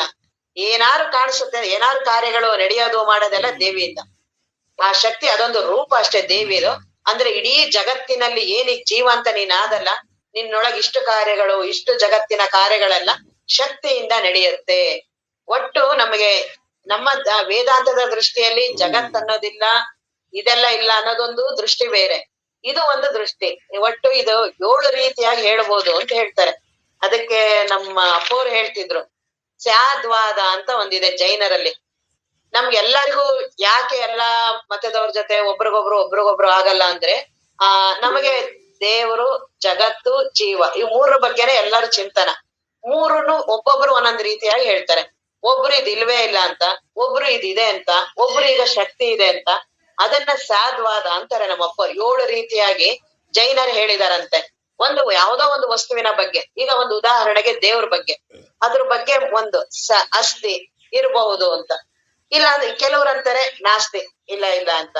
ಇನ್ ಕೆಲವ್ರು ಅಸ್ಥಿ ನಾಸ್ತಿ ಇರ್ಬೋದು, ಇಲ್ದೇ ಇರ್ಬೋದು. ಇನ್ ಕೆಲವರು ಅವ್ಯಕ್ತ, ಹೇಳಕ್ ಸಾಧ್ಯ ಇಲ್ಲ, ಅದು ಹೇಳಕ್ ಆಗಲ್ಲ ಅಂತ. ಇನ್ ಕೆಲವರು ಅಸ್ಥಿ ಅವ್ಯಕ್ತ ಇರ್ಬಹುದು, ಆದ್ರೆ ಹೇಳಕ್ ಆಗಲ್ಲ ಅಂತ ಒಂದು ಮತ್. ಇನ್ ಕೆಲವರು ಅಸ್ಥಿ ಅವ್ಯಕ್ತ ಇಲ್ದಿರ್ಬೋದು, ಮತ್ ಹೇಳಕ್ಕೂ ಆಗಲ್ಲ. ಅದಿಲ್ಲಾನು ಇಲ್ಲ, ಅದಿಲ್ಲಾನು ಇಲ್ಲ, ಮತ್ ಹೇಳಕ್ಕೂ ಆಗಲ್ಲ, ಇದು ಒಂದು.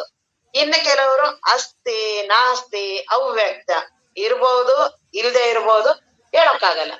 ಅದಿದೆ ಅಂತಾನು ಹೇಳಕ್ಕಾಗಲ್ಲ, ಇಲ್ಲ ಅಂತಾನು ಹೇಳಕ್ಕಾಗಲ್ಲ, ಇದು ಒಂದು. ಈ ರೀತಿ 7 ರೀತಿಯಾಗಿ ದೇವರ ಬಗ್ಗೆ, ಜಗತ್ತಿನ ಬಗ್ಗೆ, ಜೀವನ ಬಗ್ಗೆ ಇದೆ. ಇದು ನಮಗ್ ಗೊತ್ತಾಗ್ಬಿಟ್ರೆ ಆರಾಮಾಗ್ಬಿಡ್ತೀವಿ.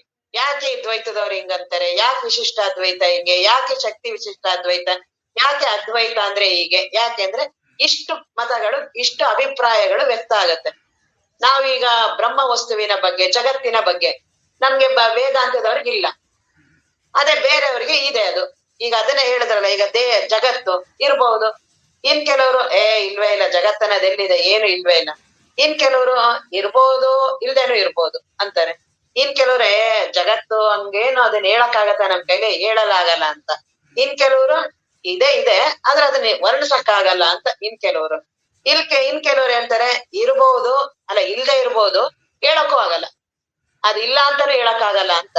ಇನ್ ಕೆಲವರು ಇರ್ಬೋದು, ಇಲ್ದೇನು ಇರ್ಬೋದು ಜಗತ್ತು, ಮತ್ ಅದ್ ಹೇಳಕ್ಕೂ ಸಾಧ್ಯ. ಈ ರೀತಿ ಇಷ್ಟು ಅಭಿಪ್ರಾಯಗಳು ನಮ್ಮ 6 ಷಡ್ದರ್ಶನಗಳಾಗ್ಲಿ, ಎಲ್ಲಾ ಮತವಾದಿಗಳಲ್ಲಾಗ್ಲಿ ಎಲ್ಲ ಇಷ್ಟಿರತ್ತೆ 6 ರೀತಿಯಾಗಿ. ಇದು ನಮಗೆ ಸ್ಪಷ್ಟ ಇದ್ರೆ ಯಾಕೆ ಇಲ್ಲಿ ಅವ್ರ ಶಕ್ತಿಯನ್ನ, ವೀರಶೈವರು ಯಾಕೆ ಶಕ್ತಿಯನ್ನ ಒಪ್ಕೋತಾರೆ? ಇದ್ರಲ್ಲಿ ಒಂದು ಅವ್ರುವೆ, ನಾವಿಲ್ಲ ಅನ್ನೋರು ಹೇಗಿದೀವೋ ಇದೆ ಅನ್ನೋರು ಅವ್ರನ್ನ. ಜಗತ್ತಿನ ಅವರವರ ದೃಷ್ಟಿಕೋನ, ಮಹಾತ್ಮರ ದೃಷ್ಟಿಕೋನಗಳು, ಅವ್ರು ಆ ರೀತಿಯಾಗಿ ಜಗತ್ತನ್ನ ದರ್ಶನ ಮಾಡ್ತಾರೆ. ಅದರಲ್ಲಿ ವಿಶೇಷವಾಗಿ ಶರಣರು, ಈಗ ಏನು ವೀರಶೈವದ ಇದನ್ನ ಹೇಳಿದ್ರಲ್ಲ ನಿಜಗುಣರು, ಅವ್ರು ಈ ಜಗತ್ತನ್ನ ಮಾಯೆ ಅನ್ನಲ್ಲ. ನಾವ್ ವೇದಾಂತದಲ್ಲಿ ಮಾಯೆ ಏನು ನಡೆದೇ ಇಲ್ಲ, ಎಲ್ಲ ನಿನ್ ತಲೆಯಲ್ಲಿರೋದಷ್ಟೇನೆ, ಇಲ್ಲೇನಿದೆ ಏನು ಹಾಗೆ ಇಲ್ಲ, ಜಗತ್ತನ್ನೋದಿಲ್ಲ, ಬ್ರಹ್ಮ ವಸ್ತುವನ್ನ ಬಿಟ್ಟೇನಿಲ್ಲ, ಬ್ರಹ್ಮ ವಸ್ತುವಿನಲ್ಲಿ ಏನು ಪ್ರಕಟಣೆ ಆಗಿಲ್ಲ ಅನ್ನೋರು ವೇದಾಂತದವರು. ಅದೇ ಶಿವಶಕ್ತಿಯನ್ನ ಒಪ್ಕೊಂಡಿರೋಂತ ವೀರಶೈವ ಧರ್ಮ ಏನೀಗ ನಿಜಗೊಂಡ್ರು ಹೇಳ್ತಿದಾರಲ್ಲ, ಶಕ್ತಿ ಇದೆ. ಈ ಜಗತ್ತಂತ ಏನ್ ಕಾಣಿಸ್ತಿದೆಯಲ್ಲ, ಇಷ್ಟು ಕಾರ್ಯಗಳು, ಇಷ್ಟೊಂದು ಕರ್ತಾರನ ಕಮ್ಮಟ. ಬಸವಣ್ಣವರೆಲ್ಲ ಅದನ್ನೇ ಹೇಳೋದು, ಕರ್ತಾರನ ಮರ್ತ್ಯಲೋಕವೆಂಬುದು ಕರ್ತಾರನ ಕಮ್ಮಟವಯ್ಯ. ಈ ಜಗತ್ತಂತ ಏನಿದೆಯಲ್ಲ, ಇದು ದೇವನ ಕೆಲಸ, ಕಾಮಗಾರಿ ನಡೆದಿರೋ ಅಂತದಿದು. ಇಲ್ಲಿ ದೇವನ ಕಾರ್ಯಗಳು ನಡೀತಿರೋದು, ಮನುಷ್ಯನ ಕಾರ್ಯ ಅಲ್ಲ. ಇದೆಲ್ಲ ದೇವನ ಕಾರ್ಯ ನಡೀತಾ ಇರೋದು. ಇಲ್ಲಿ ಸಲ್ಲುವರು, ಅಲ್ಲಿಯೂ ಸಲ್ಲುವರು. ನೀನ್ ಇಲ್ಲಿ ಬದುಕನ ಮೊದ್ಲು ಚೆನ್ನಾಗ್ ಬದುಕು, ಅಲ್ಲಿ ನಿನಗೆ ಅವಾಗ ನಿನಗೆ ಆಗತ್ತೆ, ನೀನ್ ಆತ್ಮವಸ್ತುವನ್ನ ಪಡಿಬೋದು. ಇಲ್ಲೇ ಜೀವನನೇ ನೀನ್ ಹೆಂಗಂಗೋ ಇಟ್ಕೊಂಡಿದೀಯ ಅಂದ್ರೆ ಅಲ್ಲಿ ಹೆಂಗೆ ದೇವ್ರ ಹತ್ರ ಹೋಗ್ತೀಯ? ಜಗತ್ತಲ್ಲೇ ಚೆನ್ನಾಗ್ ಬದುಕಿಲ್ಲ, ಮನೆಯವ್ರ ಕೈಲೇ ಚೆನ್ನಾಗ್ ಅನ್ಸ್ಕೊಂಡಿಲ್ಲ, ಮನೆಯವ್ರಿಗೆ ಇಷ್ಟ ಆಗಿಲ್ಲ ನೀನು, ಅಂತದ್ದು ನೀನು ದೇವ್ರಿಗೆ ಹೆಂಗ್ ಇಷ್ಟ ಆಗ್ಬಿಡ್ತೀಯ? ಹಂಗಾಗಿ ಇಲ್ಲಿ ಮೊದ್ಲು ಇಲ್ಲಿ ಚೆನ್ನಾಗ್ ಬದುಕು, ದೇವ್ರ ತಾನೇ ಅದು ಅಲ್ಲಿ ಪರ್ಮಿಷನ್ ಸಿಗತ್ತೆ. ಇದು ಜಗತ್ತನ್ನ, ನಮ್ ಜಗತ್ ಅನ್ನೋದೊಂದಿದೆ. ಸುಮ್ನೆ ಅದೇನೋ ನಡೆದಿಲ್ಲ, ಅಲ್ಲಿ ಏನೋ ಒಂದ್ ಆಗ್ಬಿಟ್ಟಿದೆ, ಏನೋ ನಡೆದಿದೆ, ಅಲ್ಲಿ ಏನು ನಡೆದೇ ಇಲ್ಲ ಅನ್ನೋ ಹಾಗಿಲ್ಲ. ಈ ಜಗತ್ತು ಅಂತ ಒಂದಿದೆ, ಜೀವ ಅಂತ ಏನಿದೆರಲ್ಲ, ಇದೆಲ್ಲಾ ಕಾರ್ಯಗಳಿಗೂ ಶಕ್ತಿನೇ ಕಾರಣ. ಶಕ್ತಿ ಇರ್ಲಿಲ್ಲ, ಏನು ನಡೆದಿಲ್ಲ. ಪರವಸ್ತುವಿನಲ್ಲಿ, ಬ್ರಹ್ಮ ವಸ್ತುವಿನಲ್ಲಿ ಏನೂ ಕಾರ್ಯ ಇಲ್ಲ. ಏನಾದ್ರು ಒಂದ್ ಪ್ರಕಟ ಆಗೈತೆ ಅಂದ್ರೆ ಅದೇ ಶಕ್ತಿ. ಈ ಜಗತ್ ಪ್ರಕಟ ಆಗಿದೆ, ನೀನ್ ಪ್ರಕಟ ಆಗಿದ್ಯಾ, ನೀನೆಲ್ಲವೂ ಏನು ಇಷ್ಟೊಂದು ನಿನ್ನಲ್ಲಿ ಶಕ್ತಿ ಸಾಮರ್ಥ್ಯಗಳಿದೆಯಲ್ಲ, ಕಣ್ಣಿನ ಶಕ್ತಿ, ಮನಸ್ಸಿನ ಶಕ್ತಿ, ಭಾವದ ಶಕ್ತಿ, ಎಲ್ಲವೂ ಆ ಶಕ್ತಿಯ ಪರಿಣಾಮ.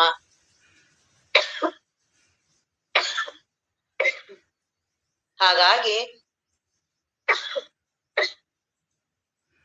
ಈ ಜಗತ್ತು ಆ ಶಕ್ತಿಯಿಂದ ಕೂಡಿದೆ. ಸರ್ವ ವಿದ್ಯೆಗಳಿಗೆ, ಎಲ್ಲ ವಿದ್ಯೆಗಳಿಗೂ, ಎಲ್ಲಾ ಬುದ್ಧಿಗಳಿಗೂ, ಸರ್ವ ಸಿದ್ಧಿಗಳಿಗೂ, ಸರ್ವಕ್ಕೂ, ಸರ್ವ ಜೀವನ ತೋರ್ಕೆಗೆ, ನಾವೆಲ್ಲ ಏನ್ ಕಾಣಿಸ್ತಾ ಇದೀವಲ್ಲ, ಅದಕ್ಕೆಲ್ಲಾ ಕಾರಣ ಆ ಶಕ್ತಿನೇ. ಆ ಪರಶಿವನಲ್ಲೇನೆ ಏನು ಅದಕ್ಕೆ ಅದ್ರ ಜೊತೆನೆ ಇರೋವಂಥದ್ದು, ಅದಕ್ಕೆ ಶಕ್ತಿ ಅನ್ನೋದು. ಅದನ್ನೇ ಈಗ ಇಲ್ಲಿ ನಿಜಗೊಂಡ್ರು ಹೇಳ್ತಾ ಇರೋದು. ಅದಿದ್ರಿಂದಾನೇ ಈ ಜಗತ್ ಸೃಷ್ಟಿ ಆಗಿರೋದು. ಅದಿರ್ಲಿಲ್ಲ ಜಗತ್ ಸೃಷ್ಟಿನೇ ಆಗೋದಿಲ್ಲ. ಈಗ ಇವರೇ ನಿಜಗೊಂಡ್ರೆ ಹೇಳ್ತಾರೆ, ಇಂಗಳೊಳು ಇಂಪು ಬೆಳದಿಂಗಳೊಳು ಕಂಪು ಕುಸುಮಂಗಳೊಳು ಕಂಪು. ಈಗ ಹೂವದೊಳಗಡೆ ಕಂಪಿದೆಯಲ್ಲ, ಅದನ್ ಬಿಟ್ಟು ಬೇರೆ ಇದೆಯಾ? ಹಂಗೆ ಈಗ ಚಂದ್ರನ ಬೆಳಕು ಬಿಟ್ಟು ಬೇರೆ ಇದೆಯಾ? ಸೂರ್ಯನ ಬಿಟ್ಟು ಬೇರೆ ಕಿರಣ ಬೇರೆ ಇದೆಯಾ? ಆ ಬೆಂಕಿಯನ್ನ ಬಿಟ್ಟು ಬೇರೆ ಏನಾರು ಅಗ್ನಿದು ಬೇರೆ ಏನಾರು ಇದೆಯಾ? ಎಲ್ಲವೂ ಅದ್ರೊಳದ ಶಕ್ತಿ ಅಲ್ಲ. ಹಾಗೆ ಜಗತ್ ಇದು ದೇವನದೇ. ಇದನ್ನ ತುಂಬಾ ನಮ್ಮ ಅಪ್ಪವ್ರು ಯಾವಾಗ್ಲೂ ಅಂತಿದ್ರು, ಜಗತ್ತು ಬಹಳ ಅದು ಪ್ರಕೃತಿ ತುಂಬಾ ಕೋಟಿ ವರ್ಷ ತಪಸ್ಸು ಮಾಡಿ ಇದು ಜಗತ್ತಾಗಿದೆ. ಇದನ್ನ ಬಹಳ ಚೆನ್ನಾಗಿ ಬರೀ ಬಂದಿಲ್ಲ, ಅನುಭವಿಸು ನೀನು. ಇದೆಲ್ಲವೂ ದೇವನ, ಇದ್ಯಾರು ಮನುಷ್ಯರು ಮಾಡಿಲ್ಲ ಇಲ್ಲೆಲ್ಲ. ಈಗ ಏನ್ ನಡೆಯುತ್ತಲ್ಲ ಕ್ರಮವಾಗಿ ಮಳೆ ಬೆಳೆ ಬೆಟ್ಟ ಗುಡ್ ನಮ್ಗೇನು ಗೊತ್ತೇ ಇಲ್ಲ. ಅದು ನಮ್ ಮನೆ ಬಿಟ್ರೆ ಏನು ಹೊರಗಡೆ ಹೋಗೇ ಇಲ್ವಲ್ಲ, ನಮಗದು ಗೊತ್ತಿಲ್ಲ. ಜಗತ್ತಿನ ಬಗ್ಗೆ ನೋಡು ಎಷ್ಟು ಕಾರ್ಯಗಳು ನಡೆಯುತ್ತಲ್ಲ, ಅವೆಲ್ಲಾ ಕಾರ್ಯಗಳಿಗೂ ಕಾರಣ ಒಂದು ಶಕ್ತಿ, ಅದು ಬ್ರಹ್ಮ ವಸ್ತುವಿನಲ್ಲೇ ಇರಿದೆ. ಆದ್ರೆ ಆ ಶಿವ ಬ್ರಹ್ಮ ವಸ್ತು ಈ ಶಕ್ತಿಗೆ ಅಧೀನ ಆಗಿಲ್ಲ. ಹಂಗಂತ ನಮ್ ಪ್ರಕಾರ ಈ ಶಕ್ತಿ ಏನ್ ಬೇಕಾದ್ರೂ ಬ್ರಹ್ಮ ವಸ್ತುವಿಗೆ ಮಾಡುತ್ತೆ ಅಂತ ಇಲ್ಲ, ಅವನ ಅಧೀನ ಇಲ್ಲ. ಆದ್ರೆ ಅವನೊಳಗೆ ಇದೆ ಇವ್ರದ್ದು ವಿಶೇಷ ಶಕ್ತಿ, ವಿಶಿಷ್ಟಾದ್ವೈತ. ಹಾಗಾಗಿ ಆ ಶಕ್ತಿಯ ನೆರವಿನಿಂದನೇ ಈ ಜಗತ್ತೆಲ್ಲ ಆಗಿದೆ. ಅದರಿಂದನೇ ಎಲ್ಲಾ ತತ್ವಗಳು, ಎಲ್ಲಾ ಜೀವರು ಇವರೆಲ್ಲಾ ಕಾಣಿಸ್ತಾ ಇರೋದು ಆ ಶಕ್ತಿಯ ಪ್ರತೀಕನೇ. ಅದಕ್ಕೆ ರಾಮಕೃಷ್ಣ ಪರಮಹಂಸರು ಹೇಳ್ತಿರ್ತಾರಲ್ಲ, ಅವ್ರು ಯಾವಾಗ್ಲೂ ದೇವಿ, ಅವ್ರ ಇದೇ ಶಕ್ತಿನೇ ಹೇಳೋದು.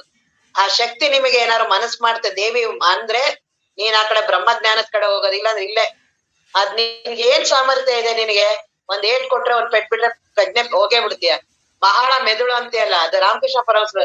ನಿದ್ರಲ್ಲಿ ಮಲ್ಗಿರ್ತೀಯಲ್ಲ, ಏನ್ ಪ್ರಜ್ಞೆ ಇಲ್ದೆ ನಂಗೆ ಯಾರ್ ಏನ್ ಮಾಡಿದ್ರು, ಹೆಂಗ್ ಮಲ್ಗಿದ್ಯೋ, ಎಷ್ಟು ಇದಾಗ್ ಮಲ್ಗಿರ್ತೀಯಲ್ಲ, 3 ಕಾಸು ಅದಕ್ಕೆ ಏನು ಯೋಗ್ಯತೆ ಇಲ್ಲ. ನಾನೇ ಮಲಗ್ದಾಗ ಎದ್ದಾಗ ಏನ್ ಬಹಳ ಅಂತೀನಲ್ಲ ನಾನು, ಅದಕ್ಕೆ ಬಹಳ ನಿಂದೇನು ಅಲ್ಲ, ಎಲ್ಲ ತಾಯಿಯದದು ಕೃಪೆ, ತಾಯಿಯ ಶಕ್ತಿ. ಅವಳು ನಿನಗೆ ಏನಾದ್ರು ನಿನಗೆ ಕರುಣೆ ಮಾಡಿದ್ರೆ ಮಾತ್ರ ನೀನ್ ಆ ಆತ್ಮ ವಸ್ತುವನ್ನ ಅನ್ಭವಿಸಕ್ಕಾಗೋದು. ಅದೇ ವಿವೇಕಾನಂದ್ರ ಜ್ಞಾನದವರು ಅವರದ್ದು ಒಪ್ಪೋದಿಲ್ಲ. ಅವ್ರ ಈ ತಾಯಿಗೆ ಶಕ್ತಿ ಗಿಕ್ತಿ ಅದು ಅವರ ದೃಷ್ಟಿ. ರಾಮಕೃಷ್ಣ ಪರಮಹಂಸರ ದೃಷ್ಟಿ, ಅವರು ಸಾಧನೆನೇ ಹೀಗೆ ದೇವಿ ಅಂತ ಓದಿದ್ದಾರೆ, ಜಗತ್ತೆಲ್ಲವೂ ಅವಳದೇನೆ. ಅವಳನ್ನ ಬಿಟ್ಟು ಇನ್ನು ಎಲ್ಲರೂ ಅವಳ ಮಕ್ಳುಗಳೇ, ಅವಳ ಲೀಲಾ ವಿಲಾಸ. ಏನ್ ಜಗತ್ತಲ್ಲೆಲ್ಲ ಏನ್ ನಡೀತಿದಲ್ಲ ಅವಳ ಕ್ರೀಡೆ. ಹಾಗಾಗಿ ಅದೇ ಆ ಶಕ್ತಿನೇ 3 ರೀತಿಯಾಗಿ ವ್ಯಕ್ತ ಆಗುತ್ತೆ. ಆ ಪರಮಾತ್ಮ ವಸ್ತುವಿನಲ್ಲೇ ಪರಶಕ್ತಿಯಲ್ಲೇ ಪರಾವಸ್ತುವಿನಲ್ಲೇ ಶಕ್ತಿ ಪ್ರಕಟ ಆಗಿದೆಯಲ್ಲ, 3 ರೀತಿಯಾಗಿ ಆಗತ್ತೆ. ಇಚ್ಛಾಶಕ್ತಿ, ಜ್ಞಾನಶಕ್ತಿ, ಕ್ರಿಯಾಶಕ್ತಿ. ಆ 3 ಸೇರಿ ಚಿಚ್ಚಕ್ತಿ. ಅದರ ಲೀಲೆನೆ ಇಡೀ ಈ ಜಗತ್ತು, ನಾವು ಇಷ್ಟೊಂದು ಜನ ಬರೋದು ಹೋಗೋದು, ಕಾರ್ಯಗಳು ನಡೆಯೋದು ಮಾಡೋದು ಎಲ್ಲವೂ ನಡೀತಾ ಇರೋದು ಆ ಶಕ್ತಿಯಿಂದನೇ. ಶಕ್ತಿ ಬಿಟ್ಟು ಏನಿದೆ? ಭೂಮಿನ ಯಾವ್ದೋ ಹಿಡ್ಕೊಂಡು ನಿಂತಿದೆಯಲ್ಲ, ಯಾವ್ದದು? ಭೂಮಿಗೆ ಇದೆಯಲ್ಲ ಸಾಮರ್ಥ್ಯ ಯಾವ್ದು? ಆ ಗಾಳಿಯಲ್ಲಿ ಚಲನೆಯ ಸಾಮರ್ಥ್ಯ ಇದೆಯಲ್ಲ, ಯಾವ್ದದು? ನೀರಿನಲ್ಲಿ ತಂಪಿನ ಸಾಮರ್ಥ್ಯ ಇದೆಯಲ್ಲ, ಯಾವ್ದದು? ಅವೆಲ್ಲ ಶಕ್ತಿ ಇದೆ. ಅದನ್ನೇ ಅವ್ರು ಹೇಳ್ತಾರೆ, ಅದನ್ನ ಇವೆಲ್ಲವೂ ಶಕ್ತಿ. ಪೃಥ್ವಿಯಲ್ಲಿ ಧಾರಣೆ ಶಕ್ತಿ, ನೀರಿನಲ್ಲಿ ಆ ಅಪಯನ ಶಕ್ತಿ, ಅಗ್ನಿಯಲ್ಲಿ ದಹನ ಶಕ್ತಿ, ಆ ಬೆಂಕಿ, ಅವೆಲ್ಲ ಶಕ್ತಿಗಳು ಯಾವ್ದು? ಅದೇ ಶಕ್ತಿನೇ. ಯಾವುದು ಪರವಸ್ತುವಿನಿಂದ ಪ್ರಕಟ ಆಗಿದೆಯಲ್ಲ ಆ ಅವ್ಯಕ್ತ ಶಕ್ತಿನೇ ಈ ಪಂಚಮಹಾಭೂತಗಳು. ಅದರಿಂದನೇ ಈ ಜೀವ, ಅದು ಸಮಷ್ಟಿ, ಇವನು ವ್ಯಷ್ಟಿ. ಹಾಗಾದ್ರೆ ಅದನ್ನ ಪಡೆಯೋದು ಹೇಗೆ ಆತ್ಮವಸ್ತುವನ್ನ ಅಂದ್ರೆ ಭಕ್ತಿ ಮಾಡೋದು ಅವ್ರ ಮಾರ್ಗನೇ. ಹಾಗಾಗಿ ಈ 3 ಕ್ರಿಯೆಗಳು ಏನಿದೆಯಲ್ಲ, ಇಚ್ಛಾಶಕ್ತಿ, ಜ್ಞಾನಶಕ್ತಿ, ಕ್ರಿಯಾಶಕ್ತಿ, ಇವು 3 ನಮ್ಮಲ್ಲೂ ಇದೆ. ಇವುಗಳಲ್ಲಿ ಒಂದಿರ್ಲಿಲ್ಲ ಅಂದ್ರೆ ನಿನ್ ಚೈತನ್ಯನೇ ಇಲ್ಲ ನಿನಗೆ. ನಿನ್ನೊಳಗೆ ಏನ್ ಚೈತನ್ಯದಿಂದ ಇದೆಯಲ್ಲ ಅದೆಲ್ಲವೂ ಶಕ್ತಿಯ ಪರಿಣಾಮ. ಕಣ್ಣಿನಲ್ಲಿ ಇಷ್ಟೊಂದು ಶಕ್ತಿ ಇದೆಯಲ್ಲ, ಕಣ್ಣು ಬಿಟ್ಟ ತಕ್ಷಣ ಇಡೀ ಜಗತ್ತನ್ನೇ ನೋಡ್ತೀಯಲ್ಲ, ಯಾವ್ದದ ಶಕ್ತಿ? ನಿನ್ಗೆ ಕಿವಿ ಕೇಳುತ್ತಲ್ಲ, ಆ ಶಕ್ತಿ ಯಾವ್ದದು? ಮಾತಾಡ್ತೀಯಲ್ಲ, ನೀನ್ ಮಾತಾಡ್ತೀಯ, ಅದು ಎಲ್ಲಿಂದ ಆ ಶಬ್ದಗಳು ಬರ್ತಿದ್ಯಲ್ಲ? ಎಲ್ಲಿಂದ ನಿನ್ಗ ಆ ಶಬ್ದಗಳು? ನೋಡು, ನಮ್ಗೆಲ್ಲ ಅನ್ಸುತ್ತೆ ಕಣ್ಣಿಗೆ ಹಿಂದೆ ಯಾವ್ದು ಶಕ್ತಿ ಇದೆ. ಡಾಕ್ಟರ್ಸ್ ಗಳು ಕೆಲವು ಸಲ ಅಂತಾರೆ ಈ ನರ, ಅವರೆಲ್ಲ ಕೆಲವು ಮಾಡ್ಬೋದು, ಕೊನೆಗೆ ಅಂತಾರೆ ಇಲ್ಲ ರೀ ಅದ್ರ ಒಳಗಡೆನೆ ಅದು ಹೊಟ್ಟೋಗಿದೆ, ಅದಾಗಲ್ಲ. ಇಲ್ಲ, ಶಕ್ತಿ ಹೋಯ್ತು ಅದ್ರಲ್ಲಿ ಪ್ರಕಟ ಆಗೋದ್ ಕಡಿಮೆ ಆಯ್ತು. ಈಗ ಬಲ್ಪ್ ಅಲ್ಲೆಲ್ಲ ಇರುತ್ತಲ್ಲ, ಬಲ್ಪ್ ಏನೋ ಹೊರಗಡೆ ಚೆನ್ನಾಗ್ ಕಾಣಿಸ್ತಿದೆ, ಅದರಲ್ಲಿ ಶಕ್ತಿನೇ ಪ್ರವಾಹ ಆಗ್ಲಿಲ್ಲ ಅಂದ್ರೆ. ಹಾಗೆ ನನ್ನ ದೇಹದ ಒಳಗೆ ಎಲ್ಲಾ ಶಕ್ತಿಯೇ ಇರೋದು. ಕಣ್ಣನ್ನ ತೆಗೆದ್ರೆ ಇಷ್ಟು ಜಗತ್ತು ಚೆನ್ನಾಗಿ ಕಾಣುತ್ತಲ್ಲ, ಇಷ್ಟು ಏನಾರ ನನ್ಗೆ ಚಿಕ್ಕದ ಕಣ್ಣಿದೆ, ಜಗತ್ತು ಚಿಕ್ಕದ ಕಾಣಿಸುತ್ತಾ? ಎಷ್ಟು ವೈಭವವಾಗಿ ಕಾಣುತ್ತಲ್ಲ, ಇಡೀ ಜಗತ್ತನ್ನ ನೋಡ್ಬೋದಲ್ಲ ಇಷ್ಟು ಸಣ್ಣ ಕಣ್ಣಿನಿಂದ. ಈ ಕಿವಿಗಳಿಂದ ಎಲ್ಲ ಅದೆಲ್ಲಾ ಸಾಮರ್ಥ್ಯಗಳು ನನ್ನೊಳಗಡೆ ಇದೆಯಲ್ಲ, ಆ ಶಕ್ತಿ ಯಾವುದು?